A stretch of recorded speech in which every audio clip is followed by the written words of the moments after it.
ऐसा टाइम जहां लोगों का सरवाइव करना ही लाइफ का सबसे बड़ा गोल है। बाकी ट्राइब्स अभी भी रॉ मीट खा रहे हैं और जंगली घास को चबा रहे हैं, वहां मैं अपनी ट्राइब को फ्रेश सूप पीना और रोस्टेड मीट खाना सिखाता हूँ। इसके बाद हम फ्लफी राइस भी खाते हैं और ऐसे वेपन्स यूज करते हैं जो अपने टाइम से सेंचुरीज आगे के हैं। ये सब पॉसिबल होता है क्योंकि मैं एडवांस्ड स्पेशल फोर्सेस नॉलेज को इस एंशिएंट ईरा में लेकर आता हूँ। मेरी प्रीवियस लाइफ में मैं एक एलीट स्पेशल फोर्सेस ऑपरेटिव था, कोड नेम काय, जिस पर बॉर्डर के पास क्रिमिनल्स को चेस करते वक्त मैं एक क्लिफ से गिर गया था। फिर जब मैं दोबारा आंखें खोलता हूँ तो अपने सामने कई विमेन को देखता हूँ जो मेरे पास में खड़ी होती हैं, लेकिन उसी वक्त मेरे पैर में शार्प पेन फील होता है जो मेरी अटेंशन खींच लेता है। जिस पर सालों का सर्वाइवल नॉलेज यूज करके मैं जल्दी से घाव को डिटरमिन करता हूँ जो एक स्नेक बाइट है। फिर मैं पास पड़ी स्टोन ब्लेड उठाता हूँ, घाव को स्लाइस करता हूँ और एक गर्म ब्रांच को उस पर प्रेस करता हूँ। एक दर्दनाक चीख के बाद मैं वहीं पर गिर जाता हूँ, इस उम्मीद में कि हाई टेम्परेचर मेरे वेनम को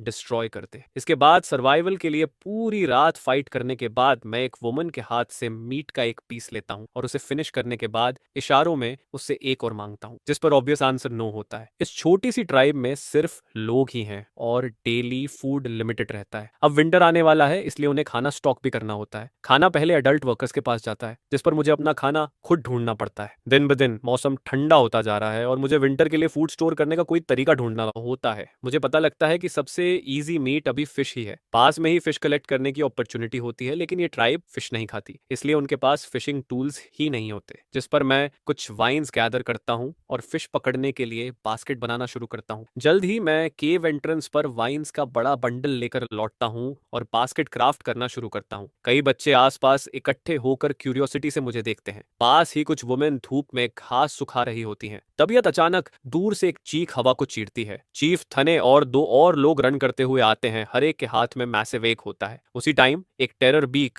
जो मीटर से भी ज्यादा लंबा था चीफ के पीछे चार्ज कर रहा था। मैंने तुरंत चिल्लाकर कहा, एग्स को फेंको, लेकिन कोई समझा नहीं। थाइन एग छोड़ने से मना कर देता है और टेरर बीक थेन को छोड़ने से मना कर देता है। कुछ ही मोमेंट्स में बर्ड पास पहुंच जाता है, एक खतरनाक स्ट्राइक, और थैन वहीं ऑन द स्पॉट निकल जाता है। बाकी दो आदमी ये देखकर तुरंत अपने एग्स फेंक देते हैं और जंगल की तरफ भागते हैं, ट्रीज पर चढ़कर सेफ हो जाते हैं। मेरे पास खड़े बच्चों ने इतना टेरिफाइंग सीन कभी नहीं देखा था। वो पैनिक में चिल्लाने लगते हैं। टेरर बीक अपना टारगेट खोकर वापस घूमता है और केव के पास बच्चों की तरफ चार्ज कर देता है। ये देखते ही मैं जल्दी से बच्चों को केव के अंदर ले जाता हूँ। अंदर की महिलाएं तेजी से एक बड़ा सा राउंड स्टोन रोल करके एंट्रेंस ब्लॉक कर देती हैं। टेरर बीक अंदर नहीं जा पाता तो वापस थेन की बॉडी की तरफ मुड़ता है और उसे खाना शुरू कर देता है। मैं एक डिसीजन लेता हूँ, इस बर्ड को मरना होगा। इसने ह्यूमन फ्लैश टेस्ट कर लिया है और ट्राइब की लोकेशन जान चुका है, वरना ट्राइब को कभी पीस नहीं मिलेगा। लेकिन मेरे पास वेपन्स नहीं है, डायरेक्ट फाइट इम्पॉसिबल है। फिर मेरी नजर बर्ड की लॉन्ग पावरफुल लेग्स पर जाती है। मेरी आंखें लाइट अप हो जाती हैं। मैं तुरंत प्रिपरेशन शुरू करता हूँ। पहले मैं 2 फिस्ट साइज्ड स्टोन्स ढूंढता हूँ। मैं अपनी वेस्ट पर लिपटी स्नेक स्किन निकालता हूँ और हर एंड पर एक स्टोन टाई कर देता हूँ। इस मेकशिफ्ट बोला के कंप्लीट होते ही मैं केव एंट्रेंस के एक गैप से बाहर स्लिप हो जाता हूँ। अंदर के लोग शॉक्ड हो जाते हैं। वो मुझे वापस पुल करना चाहते हैं, लेकिन उन्हें डर है कि टेरर बीक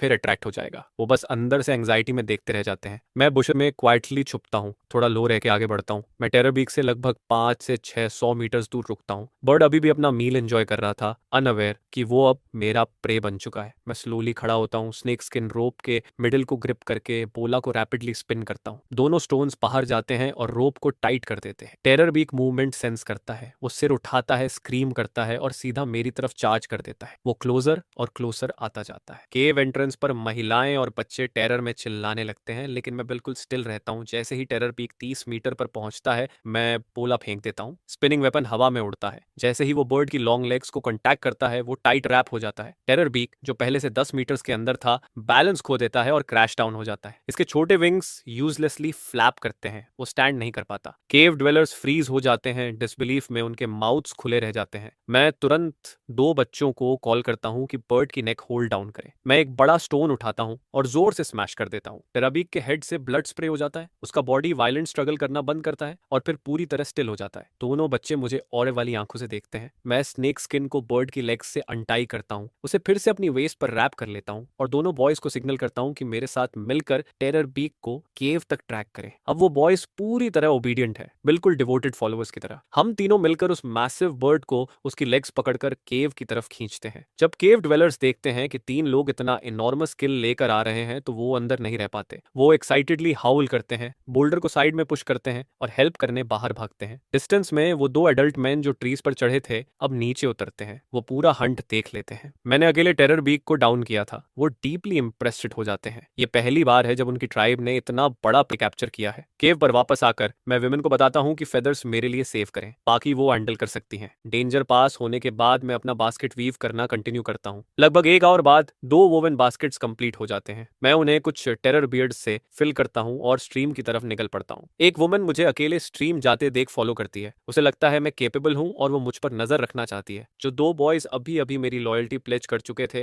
वो मुझे एक और स्ट्रेंज कंट्रैप्शन कैरी करते देख लेते हैं और तुरंत मेरे पीछे दौड़ पड़ते हैं। हम चारों जल्दी स्ट्रीम तक पहुंच जाते हैं। मैं बैंक पर खड़ा होकर केयरफुली ऑब्जर्व करता हूँ। जो मैं देखता हूँ उससे मेरा हार्ट रेस करने लगता है। बस कुछ मिनट्स में मैं कई बार बिग फिश को स्मॉल फिश खाते हुए देखता हूँ। इस स्ट्रीम में कार्निवोरस फिश है, लेकिन मानना पड़ेगा इकोसिस्टम यहाँ प्रिस्टीन है। वाटर इतना क्लियर है कि बॉटम तक दिख जाता है और फिश हर जगह है। मैं एक अच्छा स्पॉट चूज करता हूँ, बास्केट से जुड़ी ग्रास रोप ग्रिप करता हूँ और उसे पानी में लोअर कर देता हूँ। मीट की सेंट तेजी से फैल जाती है। 20 मीटर्स के अंदर की फिश एजिटेटेड हो जाती हैं, तेजी से बास्केट की तरफ स्विम करती हैं और अंदर डाइव करके इनर्ट्स के लिए फाइट करने लगती हैं। मैं बास्केट को झटके से पानी से बाहर यंक कर लेता हूँ। जो फिश एस्केप कर गई वो अलग, लेकिन 4 बड़ी फिश अंदर रह जाती हैं और स्ट्रीम की बाकी फिश भी भागती नहीं है। वो नीचे स्वॉर्म कर रही हैं, स्क्रैप्स के लिए अभी भी फाइट कर रही हैं। ये बिल्कुल पार्क में क्यूआई को फीड करने जैसा फील होता है। 2 बच्चे और वो एडल्ट वुमन अमेज्ड रह जाते हैं। उस स्ट्रेंज चीज को पानी में डालकर ऊपर खींचने से वो ये लेगलेस क्रीचर्स पकड़ सकते हैं, लेकिन उन्हें अभी भी समझ नहीं आता क्यों। मैं चारों फिश को ग्राउंड पर डंप करता हूँ, केयरफुली क्लीन करता हूँ, एक पीस सुशीमी का कट करके खा लेता हूँ। मुझे रॉ फिश डिवॉर करते देख उन्हें तुरंत समझ आ जाता है कि ये फूड है। वो मुझे मिमिक करते हैं, पीस काट कर अपने माउथ में डाल लेते हैं। वुमन की आंखें इंस्टेंटली लाइट अप हो जाती हैं। उसे रियलाइज होता है कि ये एक न्यू फूड सोर्स है। वो एक्साइटेडली चैटर करती है और जेस्चर्स से कहती है कि मैं उसे फिश पकड़ना सिखाऊं, लेकिन मैं उसे ये काम नहीं करने देता। मैं उसे और एक बच्चे को फिश क्लीन करने के लिए असाइन करता हूं, जबकि दूसरा बच्चा ग्रास से क्लीन्ड फिश को एक स्टिक पर स्ट्रिंग करके ट्राइब तक कैरी करने के लिए तैयार करता है। मैं फिश पकड़ना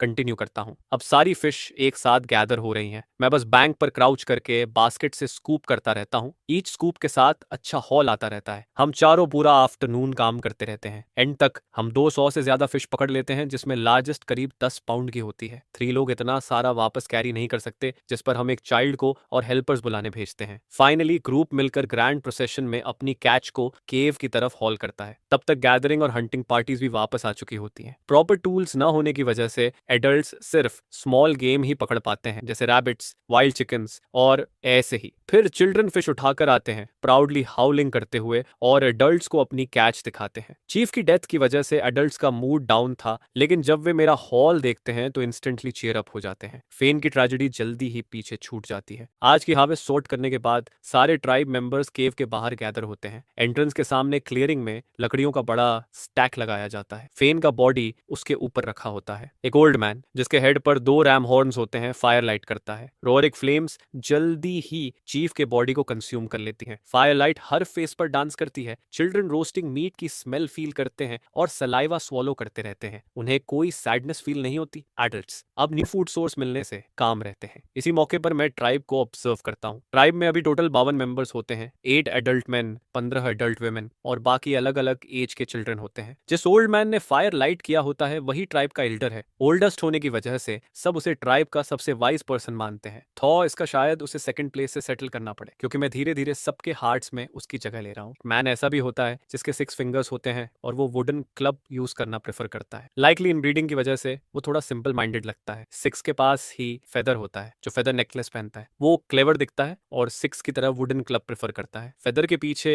स्टोन होता है, जो बोन नेकलेस पहनता है और स्टोन्स को वेपन्स की तरह यूज करता है। थोड़ी डिस्टेंस पर एक 15 ईयर ओल्ड यूथ खड़ा होता है, जिसके सिर्फ एक ईयर होता है और लेफ्ट चीक पर 4 स्कार्स होते हैं। उसका वेपन स्ट्रेट लेग बोन से बना स्पीयर होता है। स्कार के पास 17 ईयर ओल्ड फैंग होता है। उसका फादर 2 जनरेशंस पहले चीफ था। उसके weapons 2 foot long sabre tooth tiger fangs होते हैं। फिर ऑक्स होता है। ट्राइब का सबसे टॉल और पावरफुली बिल्ट। उसका वेपन सिंपल और ब्रूटल होता है, सिर्फ एक लेग बोन। फाइनली फ्लिंट होता है जो केन के सहारे चलता है। वो अब गैदरिंग ग्रुप को फॉलो करता है, पाथ फाइंडिंग और वॉच ड्यूटी संभालता है। उसे स्टोन टूल्स शार्पन करना बहुत पसंद है। कहते हैं मरने से पहले स्टोन प्लेट ग्राइंड करना उसका बिगेस्ट ड्रीम है। ओवरऑल सारे मेन में स्कार, फैंग और ऑक्स ट्राइब की टॉप फाइटिंग पावर रिप्रेजेंट करते हैं। चीफ को बर्न करने के बाद डार्कनेस फॉल हो जाती है। एल्डर हॉर्न की लीड में सब केव के अंदर फूड डिवाइड करने जाते हैं, क्योंकि किसी ने पहले कभी फिश नहीं खाई होती, आज एक्सेप्शन बनाया जाता है। फूड डिस्ट्रीब्यूट करने की जिम्मेदारी मैं लेता हूँ। मैं एक प्री रोस्टेड फिश उठाता हूँ और बोन्स निकाल कर खाने का तरीका डेमोन्स्ट्रेट करता हूँ। सब मुझे मिमिक करते हैं और रिलिश के साथ खाते हैं। शायद पहली बार पेट भरकर खाने की वजह से सब और ज्यादा हैप्पी हो जाते हैं। कुछ लोग खाते खाते डांस भी करने लगते हैं। ये सीन मुझे अचानक होम जैसा फील कराता है। मैं साइलेंटली वाउ करता हूँ कि ट्राइब को बेटर लाइफ की तरफ लीड करूंगा। सबके खाने के बाद एल्डर हॉर्न एक चार्ट स्टिक लेता है और केव वॉल पर मेरी फिशिंग सीन रिकॉर्ड करता है। मीनवाइल मैं विमेन को बास्केट वीव करना सिखाता हूँ। मैं 2 ग्रास रोप्स ऐड करके उन्हें बैकपैक्स में कन्वर्ट कर देता हूँ। अब उन्हें फ्रूट्स और एनिमल हाइड्स कैरी करने के लिए हाथों की जरूरत नहीं रहती, जिससे गैदरिंग एफिशिएंसी काफी इंप्रूव हो जाती है। विमेन उन्हें इमीडिएटली लव करने लगती हैं, टर्न बाय टर्न पहनकर देखती हैं और उतारने का मन नहीं करता। फाइनली वे डिसाइड करती हैं कि कल और वाइन्स गैदर करेंगी ताकि अपने बैकपैक्स बना सके। ग्रैटिट्यूड दिखाने के लिए गैदरिंग टीम से 2 डियर हाइड्स सेलेक्ट करके मेरे हैंड्स में रख देती हैं। इस मोमेंट से मैं ट्राइब का पहला चाइल्ड बन जाता हूँ जो एनिमल हाइड पहनता है। बट मैं स्टिंजी नहीं होता। मैं एक हाइड रखता हूँ और दूसरी 2 और 3 ईयर ओल्ड चिल्ड्रन की मदर्स को दे देता हूँ ताकि वो अपने किड्स के लिए क्लोथ्स बना सके। चिल्ड्रन का इम्यून सिस्टम वीक होता है और प्रिमिटिव सोसाइटी में मेडिकल केयर न होने की वजह से सिंपल कोल्ड या फीवर भी फेटल हो सकता है। इसलिए एक डियर हाइड एक लाइफ के बराबर होता है। मुझे बिलीव है कि फ्यूचर में अगर मुझे उनकी हेल्प चाहिए होगी तो वे पीछे नहीं हटेंगी। नेक्स्ट मॉर्निंग मैं जल्दी वेकअप करता हूँ। सिंपल मिलिट्री एक्सरसाइजेस के बाद मुझे थर्स्टी फील होता है, लेकिन जब मैं स्टोन बेसिन देखता हूँ जहाँ सब साथ में वाटर ड्रिंक करते हैं तो मैं उससे पी नहीं पाता। वाटर होल्ड करने के लिए वेसल्स बनाने का टाइम आ जाता है। सून ट्राइब मेंबर्स केव से बाहर निकलते हैं चैटरिंग करते हुए, बट आज वे हंट के लिए रश नहीं करते। एल्डर हॉर्न सारे मैन को केव एंट्रेंस के क्लियरिंग में गैदर करता है। लगता है नया चीफ सेलेक्ट होने वाला है। मुझे रियलाइज होता है कि चीफ बनकर ही मैं सबको कमांड कर सकता हूँ, जिस पर मैं सिलेक्शन में ज्वाइन करता हूँ। सिलेक्शन मेथड सिंपल और ब्रूटल होता है। 2 मेन बिना वेपन्स फाइट करते हैं। स्ट्रॉन्गेस्ट नेक्स्ट चीफ बनता है। सून स्कार और ऑक्स विक्टोरियस निकलते हैं। उनकी फाइट देखकर मैं हेल्पलेसली हेड शेक करता हूँ। कोई टेक्निक नहीं होती, सिर्फ ब्रूट स्ट्रेंथ का कॉन्टेस्ट होता है। फिर स्कार और ऑक्स के बीच मैच होता है। 6 फुट 3 का ऑक्स आयरन टावर की तरह खड़ा रहता है। स्कार को अप्रोच समझ नहीं आती, लेकिन वो बैक डाउन नहीं करता। इंस्टेड वो स्क्रीम करता है और फर्स्ट अटैक लॉन्च करता है। लेकिन जैसे ही वो ऑक्स तक पहुंचता है, ऑक्स के मैसिव हैंड्स उसकी शोल्डर्स ग्रैब कर लेते हैं। स्कार रिएक्ट कर पाता उससे पहले ऑक्स उसे कई मीटर्स दूर हल कर देता है। वो थड के साथ ग्राउंड पर क्रैश करता है और कुछ टाइम तक उठ नहीं पाता। ऑक्स एक्साइटेड होकर चेस्ट बीट करता है। ट्राइब मेंबर्स एक्साइटमेंट में शाउट करते हैं और न्यू चीफ को अप्रूव करते हैं। तभी मैं कुछ स्टेप्स में उसके सामने वॉक करके आ जाता हूँ। वे स्टिल मी देखते रहते हैं। ऑक्स मुझे एक किड देखकर चैलेंज करता हुआ देखता है। वो चेस्ट बीट करता है और रोर करता है, लेकिन मैं बैक डाउन नहीं करता। मैं फाइटिंग स्टांस में उसके सामने स्टैंड करता हूँ। ऑक्स मुझे डाउन देखता है। मेरी आईज मुश्किल से उसके चेस्ट तक पहुंचती हैं। उसकी आईज कॉन्फिडेंस और कंटेम्प्ट से भरी होती हैं। वॉचिंग चिल्ड्रन मेरे लिए चीयर करते हैं, हाउलिंग एनकरेजमेंट के साथ। मैं हेजिटेट नहीं करता। मैं ऑक्स की तरफ रश करता हूँ। अपना लेफ्ट फुट उसके स्लाइटली बेंड थाई पर प्लांट करता हूँ और लीप करता हूँ। मेरा राइट नी जोर से ऑक्स के जॉ में ड्राइव करता है। कोई रिएक्ट कर पाए उससे पहले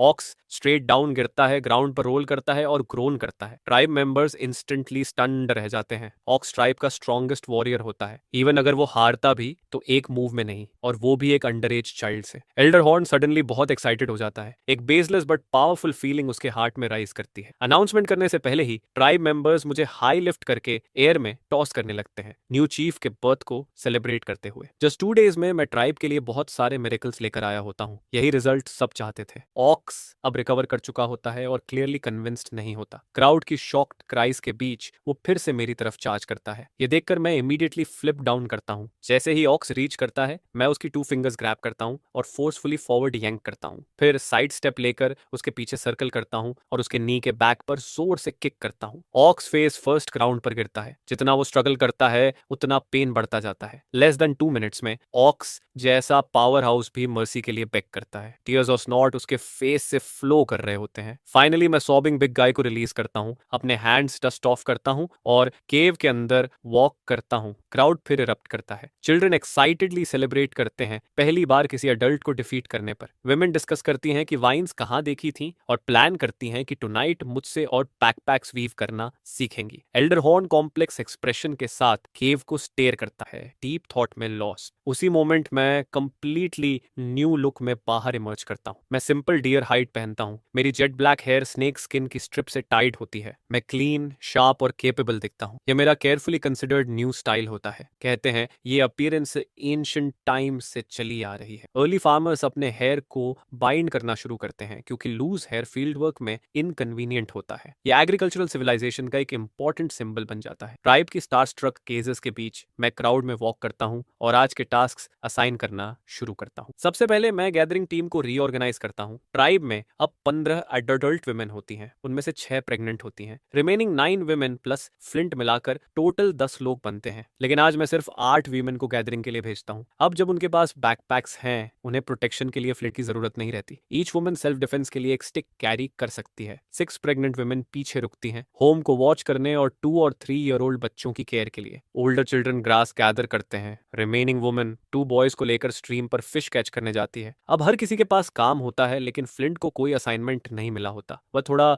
डिजेक्टेड फील करता है। इस आदमी ने अपनी पूरी लाइफ स्टोन प्लेट ग्राइंड करने का वाव लिया होता है। मैं प्लान करता हूँ कि उससे पॉटरी बनवाऊं, लेकिन पॉटरी मेकिंग सिंपल नहीं होती, इसमें काफी प्रिपरेशन लगती है। इसलिए फिलहाल मैं उसे एक और काम असाइन करता हूँ। कल की फिश अभी ड्राइड नहीं हुई होती। सॉल्ट के बिना इस वेदर में वे जल्दी रॉट हो जाती हैं। स्मोक क्यूरिंग उन्हें सालों तक प्रिजर्व कर सकता है, जिस पर मैं फ्लिंट को प्रोसेस डेमोन्स्ट्रेट करता हूँ और फिर सारा काम उसी को सौंप देता हूँ। मीनवाइल मैं केव के सामने एक फ्लैट एरिया ढूंढता हूँ और किलन बनाने के लिए पिट टिक करना शुरू करता हूँ। किलन के 3 लेवल्स होते हैं, बॉटम ऐश रिमूवल और एयर फ्लो के लिए, मिडिल फायरवुड डालने के लिए और टॉप पॉटरी रखने के लिए होता है। 3 से 4 आवर्स के काम के बाद किलन फाइनली बन जाता है, लेकिन वेट किलन यूज नहीं किया जा सकता। मैं कल फिशिंग ट्रिप वाले 2 बॉयज को बुलाता हूँ और उन्हें हर लेवल में फायरवुड स्टैक करने को कहता हूँ ताकि बर्न किया जा सके। आफ्टरनून तक ये रेडी हो जाता है। सारे काम असाइन करने के बाद मैं पर्सनली स्ट्रीम पर क्ले सेलेक्ट करने जाता हूँ। मैं एक स्मूथ फ्लैट पेबल ढूंढता हूँ जिसे वर्क सरफेस की तरह यूज करता हूँ। क्ले को पाउंडिंग और नीडिंग करने के बाद मैं उसे शेप करता हूँ। जल्दी ही पहला स्मॉल वाटर जार बन जाता है, बॉटम से नैरो और टॉप से वाइड। सेम मेथड फॉलो करके मैं 3 और बनाता हूँ और उन्हें केव के पास ड्राई होने के लिए रख देता हूँ। इसके बाद सेवरल 2 हैंडल्ड कुकिंग पॉट्स बनते हैं, डजन्स ऑफ क्ले बोल्स और कुछ स्मॉल यूटेंसिल्स। ये आइटम्स ब्यूटीफुल होने जरूरी नहीं होते, बस फंक्शनल होने चाहिए। मुझे अभी भी श्योर नहीं होता कि फायरिंग के बाद कितने सर्वाइव करेंगे। जब आफ्टरनून आधी गुजर जाती है, मैं सारे हाफ ड्राइड पीसेस को किलन में रख देता हूँ। 2 बॉयज और फ्लिंट पास खड़े होकर इंटेंटली वॉच करते हैं। न्यू चीफ ने एक ही दिन में इतने क्ले वेसेस बनाए होते हैं, उन्हें नहीं पता कि ये वर्क करेंगे या नहीं। मैं उन्हें इग्नोर करता हूँ। मैं फायर पिट के पास बैठता हूँ, प्लेंटी फायरवुड ऐड करता हूँ और इवनिंग तक वहीं रहता हूँ। गैदरिंग और हंटिंग पर गए ट्राइब मेंबर्स एक एक करके रिटर्न करते हैं। विमेन की हार्वेस्ट अबंडेंट होती है। बैकपैक्स वाइल्ड फ्रूट्स और वाइन्स के लार्ज बंडल्स से फिल्ड होते हैं क्लियरली, और बैकपैक्स बनाने का प्लान होता है। मेन की कैच भी आज अच्छी होती है। 2 लार्ज बर्ड्स जो टर्किस जैसे दिखते हैं, कुछ एक्सा एंड सेवरल ग्राउंड हॉक्स आते हैं। इसमें आज की 100 प्लस फिश ऐड हो जाती है। ट्राइब की टोटल हार्वेस्ट काफी सब्सटैंटियल होती है। आज जो फूड नहीं खाया जाता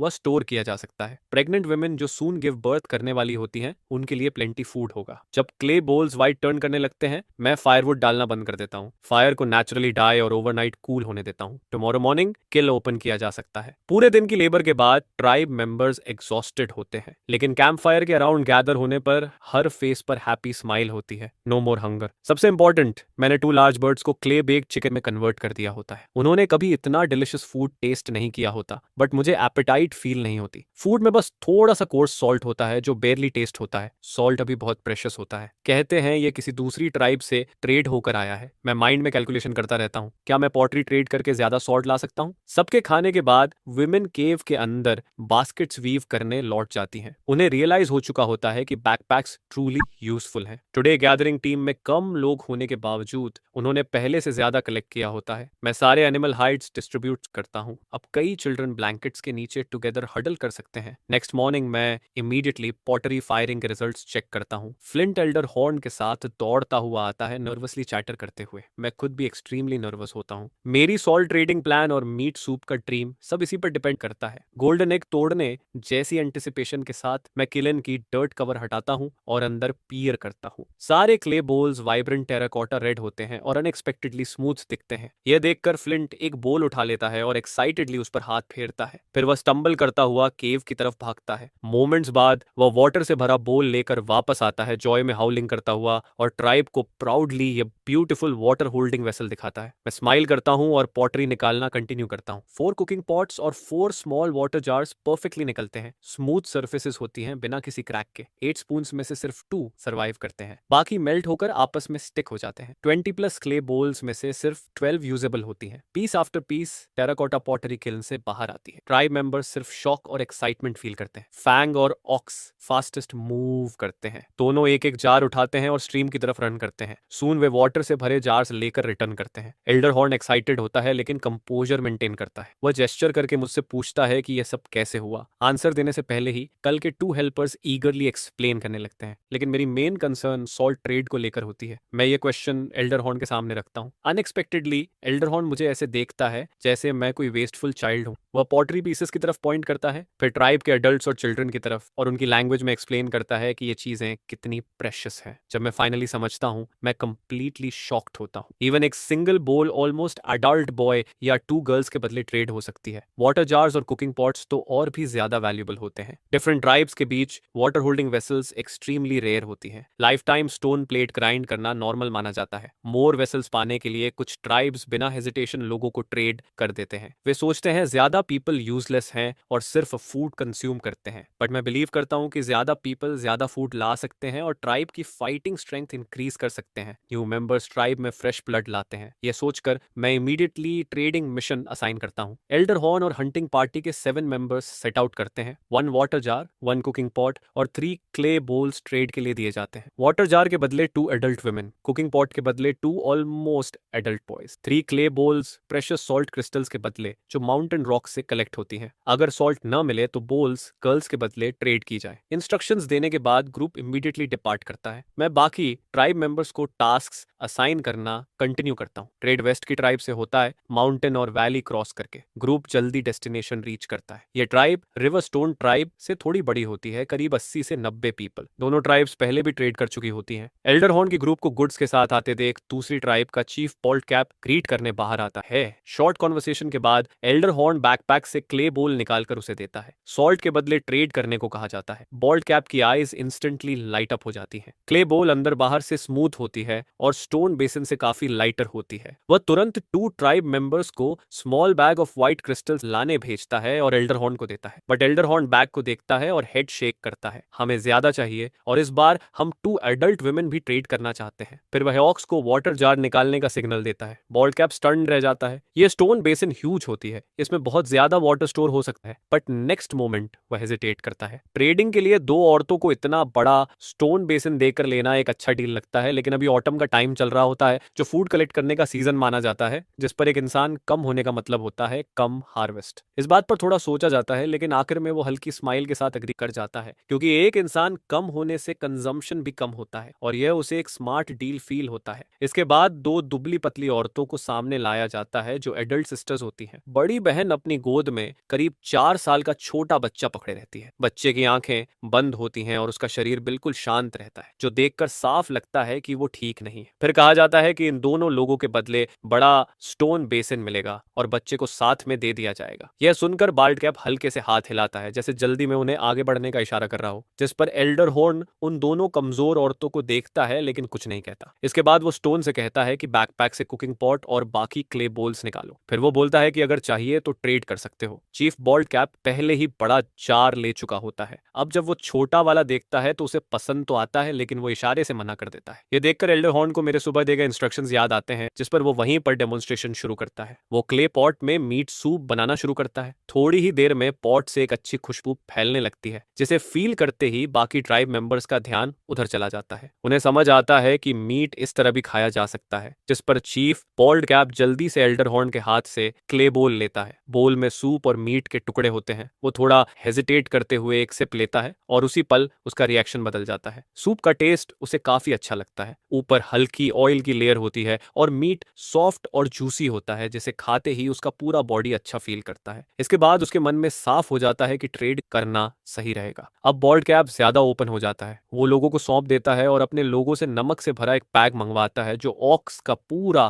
पैक भर देता है। यह देखकर एल्डर हॉर्न संतोष में सिर हिलाता है। इसके बाद ग्रुप वापसी के सफर पर निकल पड़ता है। वो 7 लोगों के साथ आए थे और अब 9 नए लोगों के साथ लौटते हैं, यानी कुल 16 लोग। यह रिजल्ट एक पूरे दिन की हंटिंग से भी बेहतर होता है। ग्रुप जल्दी चलते हुए शाम के आसपास रिवरस्टोन ट्राइब पहुंचता है, लेकिन जैसे ही नए आए लोग केव एंट्रेंस की क्लियरिंग में पहुंचते हैं, सब हैरान रह जाते हैं, क्योंकि केव एंट्रेंस पर 4 वाटर जार्स, 4 पॉट्स और पोल्स का एक बड़ा स्टैक रखा होता है, जो फ्लिंट ने उसी दिन बनाया होता है। फ्लिंट पॉटरी को देखते हुए हल्की मुस्कान के साथ खड़ा रहता है। यह उसके लिए एक बहुत खास दिन होता है। क्लियरिंग के दूसरे हिस्से में कई बड़ी फिश सूखने के लिए टंगी होती हैं। पास खड़ी औरतें इसे देखकर खुश नजर आती हैं। यह सब फूड है और अब वो खुद भी इसे इकट्ठा कर सकती हैं। यह सब देखकर नए आए एडल्ट्स और बच्चे खास तौर पर हैरान होते हैं। जहां एक स्टोन बेसिन के बदले 2 एडल्ट्स मिल सकते हैं, वहीं इस ट्राइब के पास इतने सारे बर्तन और फूड होता है। उन्हें लगता है कि इस ट्राइब में आना सही फैसला रहा। इसके बाद एल्डर हॉर्न लोगों को मेरे पास लाता है। 8 लोग और एक बच्चा। मैं सबको ध्यान से देखता हूँ। सब काफी कमजोर दिखते हैं, लेकिन ट्राइब के पास फूड की कोई कमी नहीं होती। एक विंटर में उनकी हालत बेहतर हो सकती है। फिर मैं उस औरत के सामने रुकता हूँ जो बच्चे को पकड़े रहती है। बच्चा शांत रहता है और उसका चेहरा गर्म लगता है। मैं उसके माथे को टच करता हूँ, जो काफी गर्म होता है। यह फील करते ही मैं उन्हें केव के अंदर ले जाता हूँ। सबसे पहले मैं एक एनिमल हाइड लाकर माँ और बच्चे को उसमें रैप करता हूँ और फायर पिट के पास बैठाता हूँ, ताकि वो वार्म हो सके। इस दौरान मैं सोचता रहता हूँ कि बिना मेडिसिन के फीवर कैसे कम किया जाए। तब मुझे एक तरीका याद आता है, स्क्रैपिंग थेरेपी। ये सोचते ही मैं तैयारी शुरू करता हूँ। पहले क्लियर फिश सूप को आग पर रखता हूँ, फिर स्क्रैपिंग के लिए एक स्मूथ बोन ढूंढता हूँ। टेराबक की पीक का छोटा हिस्सा इसके लिए ठीक रहता है। औरत को समझ नहीं आता कि मैं क्या कर रहा हूँ। वो घबराई हुई होती है, क्योंकि उसका बच्चा पहले से कमजोर होता है। उसकी आंखों में आंसू आ जाते हैं। तब मैं उसके पास जाकर इशारे से समझाता हूँ कि मैं बच्चे की मदद करना चाहता हूँ। वो शब्द नहीं समझती, लेकिन मेरे व्यवहार से उसे भरोसा होता है। थोड़ी हिचक के बाद वो बच्चा मुझे दे देती है। मैं बोन के टुकड़े से बच्चे की स्किन पर हल्के स्क्रैप मार्क्स बनाता हूँ। बच्चा थोड़ी परेशानी में हिलता है, लेकिन कुछ देर बाद शांत हो जाता है। फिर मैं उसे वापस उसकी माँ को दे देता हूँ। इसके बाद मैं फिश सूप का बोल भरकर स्पून से बच्चे को पिलाता हूँ। बच्चा टेस्ट करते ही धीरे धीरे पीने लगता है। यह देखकर मुझे थोड़ी राहत मिलती है। अगर वो खा पा रहा है तो उम्मीद बाकी रहती है। कुछ समय बाद अगर फीवर कम हो जाए तो बच्चा सेफ रह सकता है। यह सोचकर औरत थोड़ी रिलैक्स करती है। उसे नहीं पता कि मैंने क्या किया, लेकिन यह समझ जाती है कि मैंने नुकसान नहीं पहुंचाया। जैसे ही वो रिलैक्स करती है, उसे अपनी भूख महसूस होती है। वो सूप की तरफ देखती है। यह देखकर मैं तुरंत उसके लिए भी फिश सूप का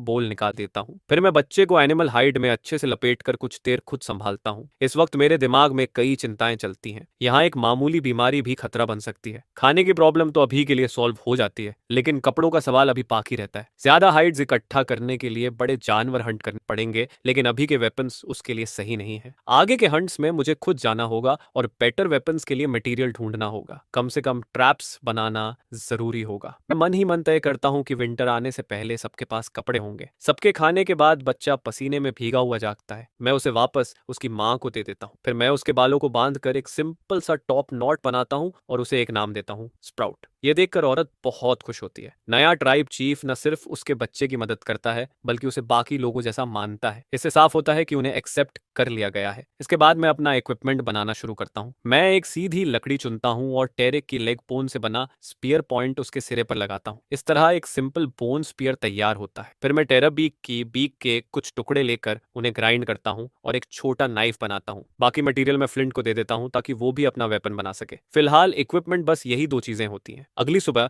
जब ट्राइब मेंबर्स जागते हैं, तो मैं नए टास्क असाइन करता हूँ। फ्लिंट पॉटरी बनाता रहता है, ताकि हर किसी के पास बोल हो सके। अडल्ट वुमेन 2 टीम्स में बंट जाती हैं, एक वाइल्ड फ्रूट्स कलेक्ट करने के लिए और दूसरी फिश पकड़ने के लिए। बाकी बच्चे पास रहकर हेल्प करते हैं। हंट को मैं खुद लीड करता हूँ। हंटिंग पार्टी में मेरे साथ चर्प और स्किप और नए आए ब्रदर्स रीड और ब्रुक होते हैं। कुल मिलाकर 11 लोग बनते हैं। सूरज निकलते ही हम फॉरेस्ट की तरफ बढ़ते हैं। फॉरेस्ट में पहुंचते ही हंटिंग पार्टी फैल जाती है। हर अडल्ट अलग अलग हंट करता है। मैं अपने अपने 4 यंग फॉलोअर्स को साथ रखता हूँ जो बैकपैक्स और ग्रास रोप कैरी करते हैं। इस फॉरेस्ट के ज्यादातर ट्रीज पर नट्स होते हैं। पेड़ काफी ऊंचे और मोटे होते हैं जिनके साथ मैं कुछ नहीं कर पाता। जमीन पर नट्स बिखरे रहते हैं। दूर कुछ बड़े बर्ड्स जमीन पर फूड ढूंढते दिखते हैं, लेकिन इस रूट पर मैं सिर्फ ऑब्जर्व करता हूँ। मैं किसी एनिमल पर अटैक नहीं करता क्योंकि एक अच्छे हंटर के लिए पहले एरिया को समझना जरूरी होता है। कुछ देर बाद मुझे वाइल्ड बोर के ट्रैक्स मिलते हैं। फुटप्रिंट्स देखकर लगता है कि ये ग्रुप में होते हैं और उनकी गहराई देखकर वेट काफी ज्यादा फील होता है। मैं सावधानी से उसी डायरेक्शन में आगे बढ़ता हूँ। आखिरकार जब मैं एक रिज पार करता हूँ तो मेरी आंखें चमक उठती हैं। सामने वैली में एक साफ स्ट्रीम बहती दिखती है। वेस्ट की तरफ डेंस रीड्स होते हैं और वहां कई थंडर बार्स पानी पीते नजर आते हैं, जो साफ दिखाता है कि ये एक पूरा फैमिली ग्रुप है। मैन मेल शायद करीब 1500 पाउंड का होता है। उसके पीछे 3 फीमेल और 1 दर्जन से ज्यादा छोटे पिगलेट्स चलते हैं जो डोमेस्टिक पिग्स जितने साइज के होते हैं। ऐसे में सीधे चार्ज करना मतलब सीधा सुसाइड होता है, जिस पर मुझे ट्रैप सेट करने का प्लान बनाना पड़ता है। मैं क्वाइटली पीछे हटता हूँ, जमीन के काफी करीब रहते हुए फॉरेस्ट की तरफ वापस जाता हूँ। मेरे यंग फॉलोअर्स पूरी तरह टेरिफाइड होते हैं क्योंकि उन्होंने कभी इतना बड़ा प्रे नहीं देखा होता है। मैं उन पर बिल्कुल रिलाई नहीं करता और अकेले ही ट्रैप्स सेट करना शुरू करता हूँ। ग्रास रोप और बोर्ड ट्रैक्स का इस्तेमाल करके मैं कई फिगर 6 स्नेयर्स बनाता हूँ जिनका दूसरा सिरा सीधे बड़े ट्रीज से बांध देता हूँ। जैसे ही कोई हूफ उसमें फंसता है, स्नेयर अपने आप टाइट होने लगता है और जितना ज्यादा वो स्ट्रगल करता है उतना ही टाइट होता जाता है। सेफ्टी के लिए मैं बच्चों को ट्रीज पर चढ़ा देता हूँ। अब बस मुझे बोर हर्ट को वापस इसी डायरेक्शन में मोड़ना होता है। इसके बाद मैं क्वाइटली स्ट्रीम के दूसरी साइड घूमता हूँ, खुद को मड से कवर करता हूँ, 2 ब्रांचेस हाथ में उठाता हूँ और अचानक बुशेस के पीछे से जोर से चिल्लाते हुए बाहर कूदता हूँ। बोर हर्ट ने ऐसा क्रीचर पहले कभी नहीं देखा होता है जिस पर वो तुरंत फॉरेस्ट की तरफ भागते हैं। मैं पीछे से दौड़ते हुए चिल्लाता रहता हूँ। थोड़ी ही देर में आगे से एगनाइज्ड स्क्वील सुनाई देने लगती हैं। जब मैं ट्रैप एरिया तक पहुंचता हूँ तो लीड मेल और एक एडल्ट फीमेल जमीन पर गिरे होते हैं। ग्रास रोप ज्यादा देर तक होल्ड नहीं कर पाएगा। यह देखकर मैं केयरफुली बोन स्पीयर लेकर आगे बढ़ता हूँ। परफेक्ट टाइमिंग के साथ मैं उसका मुंह खुला देखते ही स्पीयर को पूरी ताकत से अंदर थ्रस्ट करता हूँ। शार्प बोन स्पीयर सीधे उसकी गर्दन के पीछे तक पियर्स कर जाता है और ब्लड ऐसे स्प्रे करता है जैसे फ्री बह रहा हो। कुछ ही मोमेंट्स में 1500 पाउंड का बीस्ट कोलैप्स कर जाता है और उसका बॉडी कभी कभी ट्विच करता रहता है। तब जाकर मैं एक लंबी राहत की सांस लेता हूँ। लेकिन इसके तुरंत बाद एक प्रॉब्लम सामने आती है। 5 बच्चे इस मैसिव बोर को वापस कैसे लेकर जाएंगे? पास में स्ट्रगल कर रहे एसए को देखकर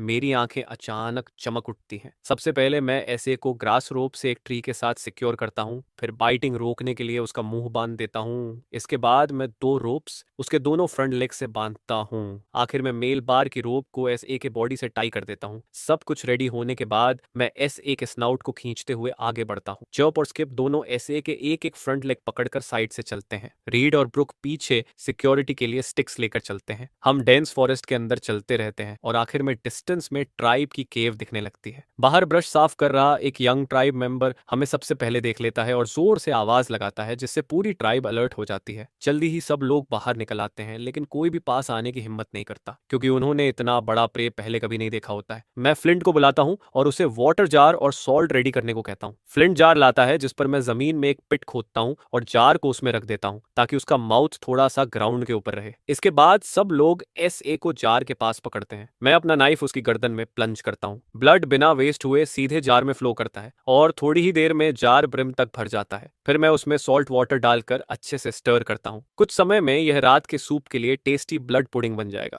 थंडरबार की हाइड से बूट्स या बैग्स बनाए जा सकते हैं और ये दोनों बोर्स काफी मटेरियल देंगे। हाइड के नीचे व्हाइट लार्ड की लेयर होती है जो 4 फिंगर्स थिक होती है, जिसे मैं जल्द ही फायर पर रेंडर करता हूँ। लंग्स को छोड़कर बाकी सब एडिबल होता है और बड़े बोन्स को भी निकाल लिया जाता है ताकि उन्हें ग्राइंड करके वेपन्स बनाए जा सकें। पूरा आफ्टरनून इन करीब 2000 पाउंड के पोर्स को प्रोसेस करने में निकल जाता है। काम बहुत एग्जॉस्टिंग होता है लेकिन रिजल्ट काफी रिवॉर्डिंग फील होता है। स्मोकिंग रैक्स हर साइज के मीट चंक से भर जाते हैं। एक जार में कुक्ड ब्लड पुडिंग होता है और 3 जार्स प्योर व्हाइट लार्ड से ब्रिम होते हैं। बच्चे क्रिस्पी पोर्क क्रैकलिंग्स उठाकर हंसते रहते हैं और लिटिल स्प्राउट भी फीस्ट एंजॉय करता है। शाम को जब फ्लिंट किलन खोलकर पॉटरी निकालता है, उसी वक्त मेन वर्क ग्रुप्स अपने पूरे दिन के काम से वापस लौटते हैं। फिशिंग टीम कई 100 फिश लेकर आती है। हंटिंग टीम भी अच्छा परफॉर्म करती है। 3 फेजेंट्स, 2 बड़े स्नेक्स, दर्जन भर बर्ड एग्स, 1 दर्जन ग्राउंड स्क्विरल्स और नट्स की एक बास्केट लेकर। इससे भी ज्यादा सरप्राइजिंग बात यह होती है कि आज मेपल गैदरिंग टीम लीड करती है और एक नया फूड सोर्स डिस्कवर करती है, एक बहुत ही स्वीट ट्री रूट। जब उसे काटा जाता है तो तो बाहर की स्किन के अंदर एम्बर कलर की नेचुरल शुगर दिखती है। अगर इन्हें ज्यादा कलेक्ट किया जाए तो व्हाइट शुगर रिफाइन की जा सकती है। मैं खास तौर पर इस डिस्कवरी के लिए उस यंग वुमन की प्रेस करता हूँ। डिनर के टाइम सब लोग बहुत एंजॉय करते हैं, लेकिन इसी दौरान एल्डर हॉर्न का एक्सप्रेशन डार्क हो जाता है। उसके हाथ में रेड स्पाइन से भरी थॉर्नी वाइन होती है और वो मेपल के पीछे भागते हुए उसे बार बार स्ट्राइक करता है। ओरिजिनल ओनर की मेमोरीज से मुझे पता होता है कि ये वाइन ट्राइब का डिसिप्लिनरी टूल होता है, जिसे सिर्फ सीरियस ऑफेंस पर यूज किया जाता है। ये देखकर मैं तुरंत बीच में इंटरवीन करता हूँ, एंग्री एल्डर को रोकता हूँ और पूछता हूँ कि वो उसे प्यूनिश क्यों कर रहा है। एल्डर बताता है कि ये रूट्स थर्न ट्री का बैट होती हैं और जो भी इन्हें खाता है उसे वही ट्री खा जाता है। ये सुनते ही मैं सबको रूट्स खाना तुरंत स्टॉप करने को कहता हूँ। ऐसा इसलिए नहीं कि मैं एल्डर की बात पर पूरी तरह बिलीव करता हूँ, बल्कि इसलिए कि मुझे डर होता है कि ये रूट्स पॉइजनस या एडिक्टिव हो सकती हैं। इस इंसिडेंट की वजह से मैं पूरी रात अलर्ट रहता हूँ और अपने बॉडी में किसी भी चेंज को केयरफुली मॉनिटर करता हूँ। लकी कुछ भी नहीं होता। सुबह डे लाइट आने पर लोग बाहर निकलते हैं और मैं दिन के काम ऑर्गेनाइज करना शुरू करता हूँ। सब कुछ नॉर्मली चलता है, बस एक चेंज होता है। स्प्राउट और उसकी माँ फिशिंग टीम के साथ जाते हैं और मैं 4 यंगर बॉयज को गैदरिंग टीम के साथ ले जाता हूँ। मेरा एम उस थॉर्न ट्री को इन्वेस्टिगेट करना होता है जिसका मेंशन एल्डर हॉर्न ने किया था। ट्री की लोकेशन केव के पीछे पहाड़ के अंदर गहराई में होती है। इस माउंटेन पर टॉल ट्रीज कम होते हैं, लेकिन श्रब्स बहुत डेंस होते हैं और फ्रूट ट्रीज काफी होते हैं। रास्ते में मुझे एक एक्साइटिंग डिस्कवरी होती है, वही चिली पेपर्स जिनकी मुझे काफी टाइम से तलाश थी। ब्राइट रेड पैच श्रब्स के बीच छिपा होता है। ट्राइब मेंबर्स इन्हें नहीं खाते क्योंकि इनका बहुत स्पाइसी टेस्ट उन्हें लगता है कि ये एडिबल नहीं है। मैं तुरंत अपने 4 कंपेनियंस को इंस्ट्रक्शन देता हूँ कि आज सिर्फ चिली पेपर्स हार्वेस्ट करो। इसके बाद मैं गैदरिंग टीम के साथ आगे बढ़ता हूँ। एक रिज क्रॉस करने के बाद सामने एक बेसिन दिखाई देता है। चारों तरफ ग्रीनिश टिंट वाली एनिमल बोन्स बिखरी होती हैं जो मास ग्रेव जैसी लगती हैं। बेसिन के सेंटर में करीब 100 मीटर ऊंचा एक स्ट्रेंज ट्री खड़ा होता है। उसकी रूट्स लगभग 500 मीटर के रेडियस में फैली होती हैं। सेंटर की तरफ जाते हुए रूट पल्प्स ज्यादा दिखाई देते हैं, जैसे एनिमल्स को ट्रंक की तरफ लूर करने के लिए डिजाइन किया गया हो। मेरी इंस्टिंक्ट्स साफ वार्न करती हैं कि ट्रंक के पास जाना ज्यादा डेंजर वाला है। फिर भी मैं क्लोजर जाने का फैसला करता हूँ, इस कॉन्फिडेंस के साथ कि जरूरत पड़ी तो एस्केप कर सकता हूँ। हर कदम पर मैं अपने बोन स्पीयर से जमीन प्रोब करता हुआ आगे बढ़ता हूँ। जैसे ही स्पीयर ट्री के कैनोपी के नीचे की एरिया को टच करता है, मेरी ट्रेनिंग इंस्टेंटली अलर्ट देती है, डेंजर क्लोज है। मैं तुरंत स्पीयर पीछे खींचता हूँ और उसी पाथ से रिट्रीट करता हूँ। उसी पल हवा में वुश की आवाज गूंजती है और दर्जन भर थॉर्न्स, हर एक करीब 1 मीटर लंबा, जमीन में सीधा आकर घुस जाता है, ठीक उसी जगह जहां स्पीयर ने टच किया था। हर थॉर्न करीब 1 सेंटीमीटर मोटा होता है और उसके टेल एंड पर पी साइज्ड सफेद फ्लावर होता है। ये नेचुरल एरोज होते हैं। ये देखकर मेरा एक्साइटमेंट बढ़ जाता है और मेरे दिमाग में स्ट्रॉ बोर्ड से एरोज बोरो करने वाली स्टोरी फ्लैश हो जाती है। मैं अपनी वोवन बास्केट को टारगेट बनाता हूँ, उसमें एक लंबी रोप बांधता हूँ और उसे कैनोपी के नीचे फेंक देता हूँ। वोश